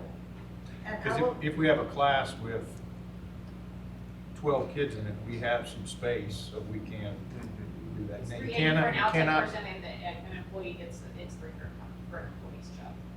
so you cannot put them in a Head Start class because they do not meet the Head Start. But our FISD, you still have to meet qualifications to get in there. But if we have space available, we could do it on tuition basis. we opened that up about 4 years ago and had, because we were needing space, needing We seats need to the be filled. enrollment. We don't have that issue anymore. No, we are filling up. Filling up very quickly. So we'll, you know, for the Head Start or the pre-K, I mean, what is the percentage of those students versus when they go to kindergarten or first grade? I mean, do we normally get about 20-30% of the total enrollment that we see? So if you think about, there's 2 pre-K-4 classes on the campus. Okay. And each campus has about 7 to 8 regular kindergarten classes. Is that about right? Or 6? About 25%, we see maybe about Less. 20, less than 25%? About 20. For Head Start, yes, but with our additional FISD. Right. Yeah. Is that what you're? Yes, ma'am. repeat And the just so you question? know, she threw out a term and called it pre-K 4. So we have pre-K 3-year-olds and then we have pre-K 4-year-olds. That's 2 separate. Pre-K 3-year-olds is only Head Start. Pre-K 4, we have Head Start and we have FISD. Okay.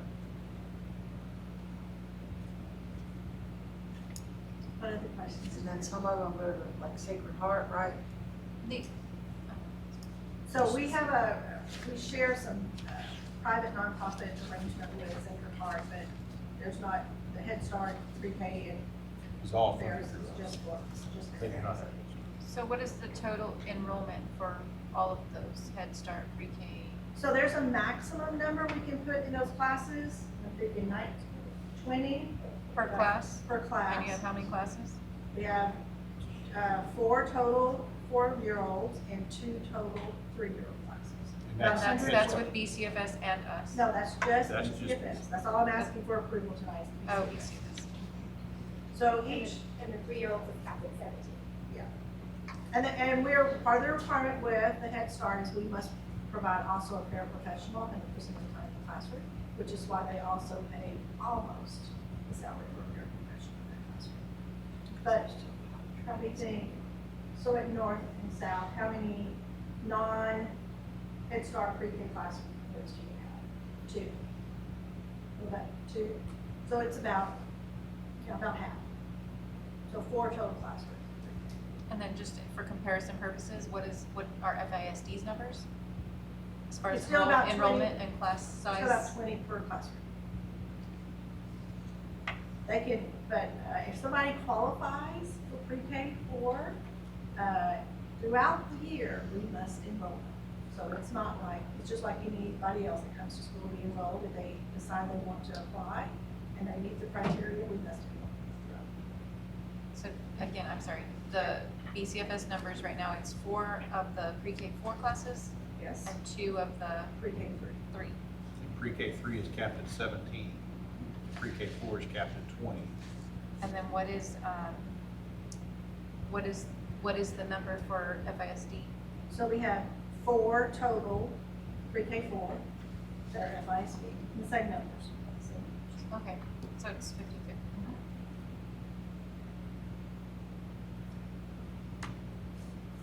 Other questions? Okay. Administration recommends the board approve the contract for BCFS Health and Human Services for the 2022-2023 Head Start program. I make the motion to accept the administration's recommendation. Second. And Ms. Martinez, second. Any other questions? All right, all in favor? Raise your hand. Opposed? Motion carries. Very good, thank you. Next action item is to consider approval of the 2022-2023 T-test appraisers and evaluation timeline presented by Mrs. Stench. Good evening again, board. So every year about this time, right before school starts, I bring the T-test appraiser and evaluation timeline to you for approval. T-test is the evaluation instrument that all teachers are appraised with. And so according to policy DNA local, the board is required to approve the alternate appraisers. DNA local states that the supervisor, the teacher supervisor will be their T-test appraiser, but the board approves the alternate appraisers. Teachers can, if they are not satisfied with their first appraisal, they can request an alternate or a second appraiser. So you'll see in your board packet is provided, it's the list of all the principals and supervisors at the campuses. And then at the bottom, there are the alternate appraisers for the campus. And all of these T-test appraisers on this list have gone through a 3-day training at Region 20. They have to do a yearly certification update and provide proof of their certification. Also attached in your board packet is the T-test process, procedures, and timelines. Gives the timeline for T-test appraisers, appraisals, as well as walkthrough data, going from the beginning of the year before the teacher steps foot on the campus with their T-test orientation, all the way through their summative evaluation. Are there any questions on the appraiser list or the appraisal timeline? I see you have an academic dean at the high school. Isn't there one at the middle school now or no? Yes, but Okay, she has not been T-test certified yet. So if she does, we'll add her to this list, and then we would need to, we would bring that back to the board.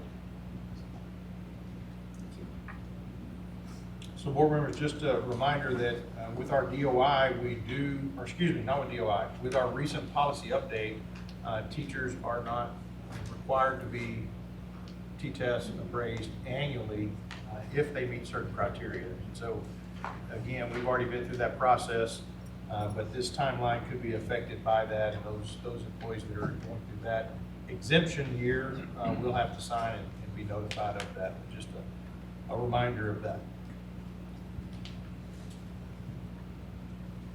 Are there any other questions?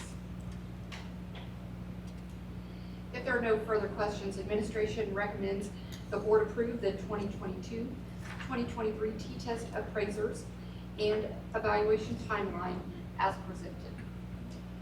There's a motion to accept that. I move that we accept it as a board approval. All right. Mr. Reed makes the motion. Second. Second. Mr. Shabbat. All right. Any other questions? All right. All in favor, let me know by raising your hand. Opposed? Motion carries 6-0. Thank you. All right. Thank you, Ms. Stanish. The remainder of the items will be presented by Mr. Schroller, and the next item is to consider approval of the 2022-2023 FISD Student Code of Conduct. Good evening again. Over the summer, campus administration from all campuses met. We reviewed the student code of conduct. Annually, trustees are required to approve a district student code of conduct that governs our procedures and responsibilities regarding student conduct and discipline processes. This document is created by Walsh Gallegos and is updated by them. As Ms. Stanish reported earlier, this was not a legislative session this past spring. Therefore, Walsh Gallegos and FISD made very few revisions and or added any new provisions. A total of 4 changes were made to this year's student code of conduct. The first being, per Walsh Gallegos' recommendation, we removed the requirements for administrators to have reasonable cause to search student desks, lockers, or other school-owned property. Reasonable cause is not required to search our own property, particularly when we provide notice that we have the right to search these items when deemed necessary.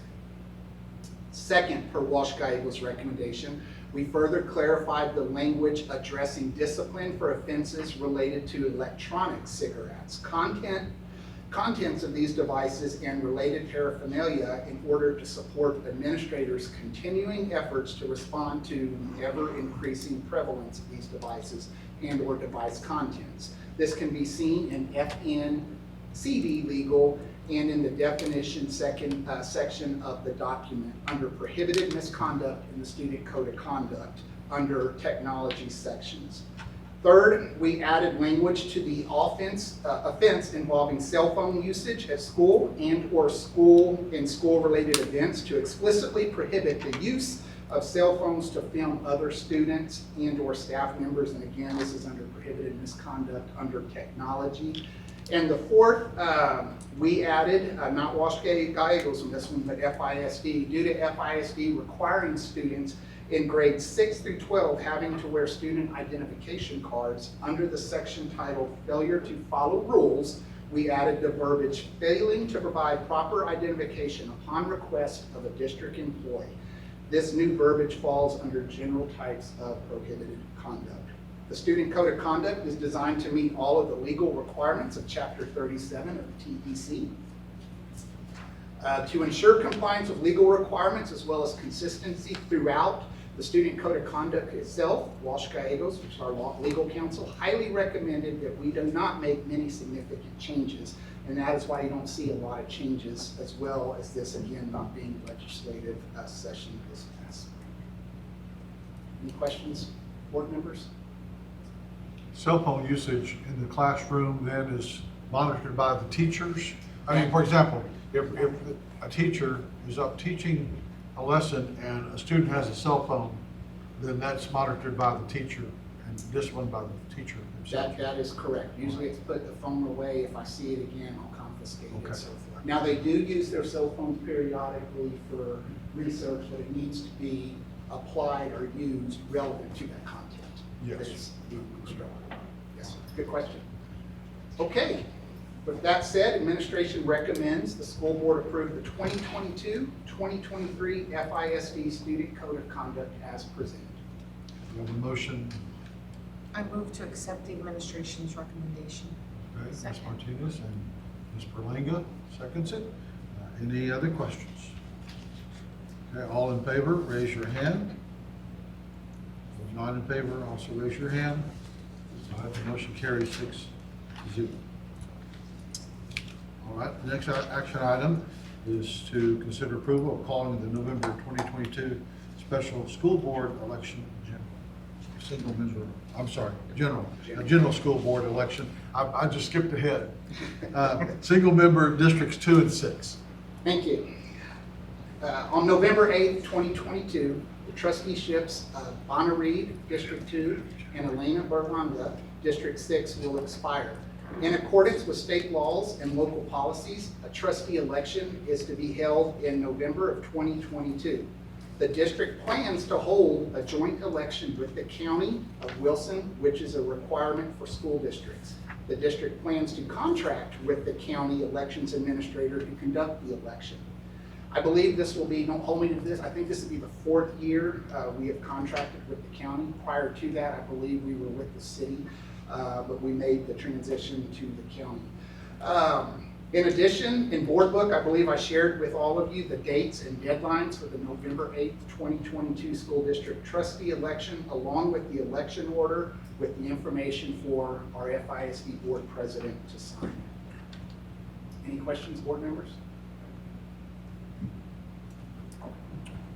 All right, there's no questions. We have a motion to, Administration recommends the board approve the order calling the general election for November 8th, 2022 as presented. all right, we have a motion to accept that recommendation. Make a motion to accept the recommendation. Okay, Mr. Shadrock makes the motion, and Ms. Martinez seconds it. Any further questions? All in favor, let me know by raising your hand. All right, anyone opposed? Motion carries. Now, the next action item is to consider approval of calling the November 2022 special school board election, single member District 7. Yes, sir. On November 8th, 2022, the trusteeship of Marshall Fleer, District 7, will expire. Mr. Fleer was appointed to fill a vacancy until the next general election. The district is now required to hold a special election to fill the unexpired term of 2 years for District 7. In accordance with state laws and local policies, an election to fill the unexpired term is to be held the second Tuesday in November, which happens to be November 8th.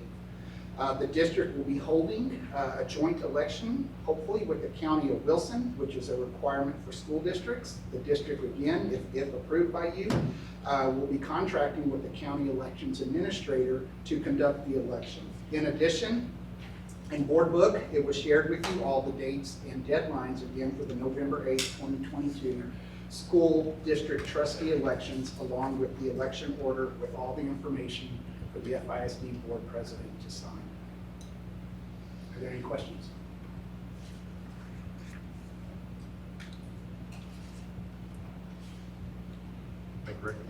Administration recommends the board approve the order calling the special school board election to fill the unexpired term of 2 years in District 7 for November 8th, 2022 as presented. All right, we have a motion to accept the recommendation. I'm so moved to accept the recommendation. of the Ms. Reed special election. makes the motion, and Mr. Flair seconds it. Any further questions? Okay, all in favor, let me know by raising your hand. And opposed. Motion carries 6-0.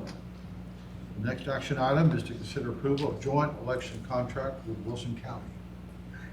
State law requires a school district to hold a joint election with the city, county, or other local government entity. Therefore, we have agreed to hold a joint election with the county, which was approved by the Secretary of State. In order to meet the requirements for a joint election, the county and the district must have one common polling place on election day. And that place will be the Lavernia Church of Christ at 131 Industrial Drive. Any questions? A question, does Yes. this polling place rotate around different years? I would assume, I can get further clarification for you. I asked, I called Olga Moreto, the elections officer, and asked, why Lavernia? And she said, there are some people that it's closer to go to that Church of Christ than it is to come right here on whatever that Wilson County's elections office is. Such if you live in the north part of our school district. I hope they get maps to it. Yes, ma'am. So, if no further questions, administration recommends the board approve the joint election agreement with the County of Wilson as presented. I move to accept the administration's recommendation. Do we have a second? Mr. Shadrock? All right. Any further questions? All right. If there's none, all in favor of accepting this recommendation, now by raising your hand. Any opposed? Motion carries 6-0. Next action item is to consider approval of extension of property insurance with Property Casualty Alliance of Texas. Yes, sir. Thank you. You may recall through previous board briefs that FISD requested proposals from qualified entities to provide requested insurance coverage back in May. Our 3-year coverage terminates August 31st this month, and that is why we requested proposals. Floresville ISD has been a member of PCAT for many years. PCAT is the largest public school risk pool in the United States, devoted solely to property and casualty coverage. PCAT was created to provide member districts with a strategy to achieve the lowest long-term cost for property and casualty coverage via multi-year membership, rate and coverage stability, and proactive loss prevention. PCAT provides multi-year risk management solutions for over 160 Texas school districts alone. FISD receives property coverage of wind, hail, earth movement, flood, and all other perils. Coverage also includes equipment breakdown, general liability, educators' legal liability, auto physical damage, and cyber liability coverage through PCAT. The district has been offered a 3-year renewal proposal, which runs through the end of the 24-25 school year at a rate price of $612,000, $595. If approved, this agreement would begin September 1st, 2022. Please note, some districts saw close to a 50% increase in property insurance this year alone. In April, all school districts were informed to prepare for a 15% minimum increase. As a district, I believe we had almost an 18% increase, but keep in mind we had that big freeze in 2021 and we had that windstorm that damaged several of our facilities. The number of companies offering property insurance to schools continue to keep reducing the exposures, the limits that they will accept. And so We could go every year, but then we would have to bid it out every year, and we don't know what we would get. And I think it's the best bang for our buck with 3 years. And we've been with this guy for several years, and he's treated us right. When we had the tornado, he was here instantly. He had Gerloff here on site. He was here. And so we did the RFP and so forth. And this is what this was the best. So we have had an increase in our cost for this insurance. That's not unusual. As Mr. Schroeder said, we were told to anticipate up to 15 or in excess of 15%. We did also raise our coverage some. So obviously with cybersecurity issues, that is something that is covered under this policy, and so we up that coverage. So it's not quite apples to apples. We also increased a few things. Our property values have gone up, our facilities to replacement cost. And also we only received one, whenever we sent this RFP out, we only received one proposal. And so again, we pushed it out, but even some of the other companies that I've had experiences with in the past, whenever I talked to them,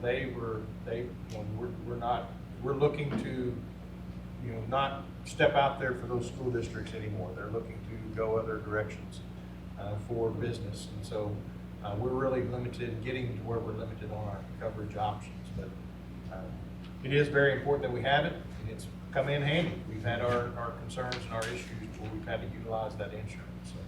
What's our deductible on a large claim like that, if I may ask, like in the Frieza 2021? Ooh. Just approximately. I'm sure it's the deductible will be different for property versus Correct. auto. Trying Yeah, to so. see equipment breakdown. Can I get back with you on that? Sure. I do have it, but not with this. So for a large scale event, for example, like a tornado or a wind issue, it comes down to a percentage of the estimated cost of the facility. And so again, we have a healthy fund balance for a purpose. And part of that reason is required by state law, 3 months operating costs, but also for these types of expenses where we do have a large deductible. Now for minor issues, things like that, we do actually have a little lower deductible, which is good. But for a large scale incident, it would be a substantial deductible we have. I just know that's normally a way that you can save money. You should carry a little bit higher deductible to try to save your annual cost. So. Correct. I will say in 16, 17, this is the annual cost. This is how much, whether you want to say premiums, inflation, cost of living, whatever. 16, 17 for 3 years, the annual cost was a little over $247,000. 3 years later, in 19, 20, $472,902. 3 years later, we're sitting at whatever I said, $612,000. So you're seeing it continuously go up. Any further questions, board? Okay, with that, administration recommends the board approve the property and liability insurance coverage through the 24-25 school year. Do we have a motion to accept the administration's recommendation? I'll make a motion to accept the. Mr. Shawrock, do we have a second? Okay, Ms. Martinez? All right, any other questions? All in favor of accepting the administration's recommendation? Raise your hand. Any opposed? All right, the board will now convene into executive session at 8:28 pursuant to Texas Government Code Section 551.074, Personnel and Superintendent Formative Evaluation, 551.072, consideration of the acquisition, sale, and or lease of real property, and 551.076 and 551.089, deliberation regarding security devices or security audits, again at 8:28. No voting will take place in the closed session.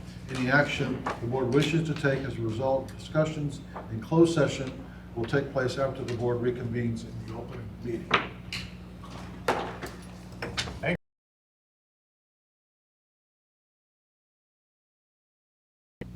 Okay. All right, so we will end executive session at 9:46 p.m. and return to open session, 9:45 p.m.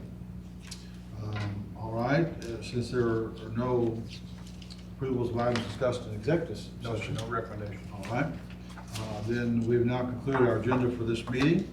No further business? Hearing none, the meeting is adjourned at 9:46 PM.